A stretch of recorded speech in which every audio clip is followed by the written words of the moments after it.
As flu season is starting in many parts of the world, how would you know if you have flu or COVID-19? Hello and welcome to Science in 5. I'm Vismita Gupta-Smith. We are talking to Dr. Sylvie Brion about flu and COVID-19 today. Welcome, Sylvie. Sylvie, let's start with how would people know if they have caught the flu or COVID-19?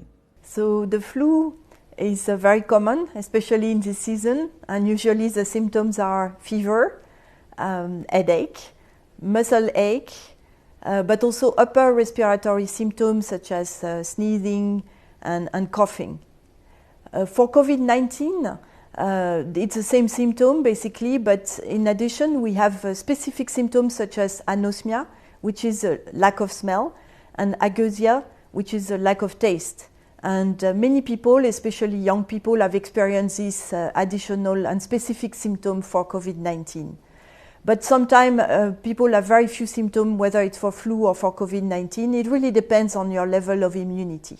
What is important to know really for those two diseases is that the prevention measure works for both of them.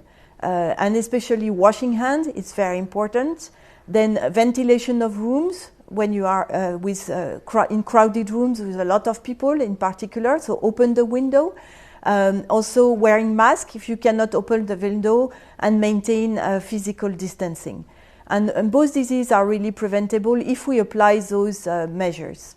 So Sylvie, talk to us about the groups that are most at risk from the flu, and also talk to us about the safety of taking the flu vaccine for those people who do have access to the flu vaccine and the COVID-19 vaccine. Is it safe to take it? So the group most at risk for influenza are elderly, people with underlying conditions such as chronic respiratory disease, cancer, cardiovascular disease, and these are a similar group as for COVID-19. But for flu, in addition, pregnant women and very young children, infants, are also more at risk for severe disease. So is it safe to administer a flu vaccine and COVID-19 at the same time? Yes. We have now few studies that show that it is safe to have both vaccines at the same time.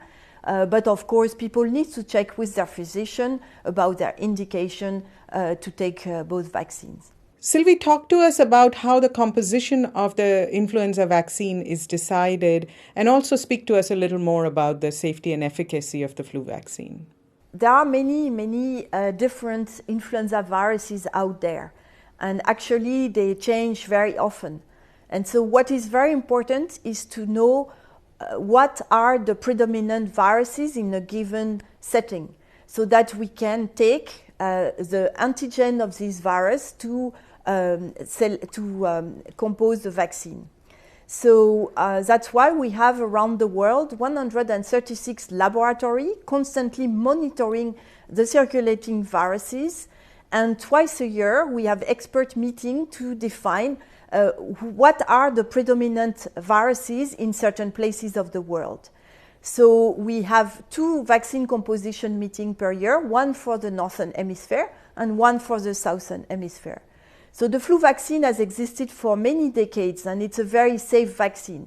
But it's very important to have those expert meetings to define the composition of the vaccine, to make sure that we put in the vaccine the component that will really better protect people against the circulating viruses at a given time. And this vaccine is very recommended to at-risk people so that they can be protected against severe flu and death when the season starts. Thank you, Sylvie. That was Science in 5 today. Until next time then, stay safe, stay healthy, and stick with science.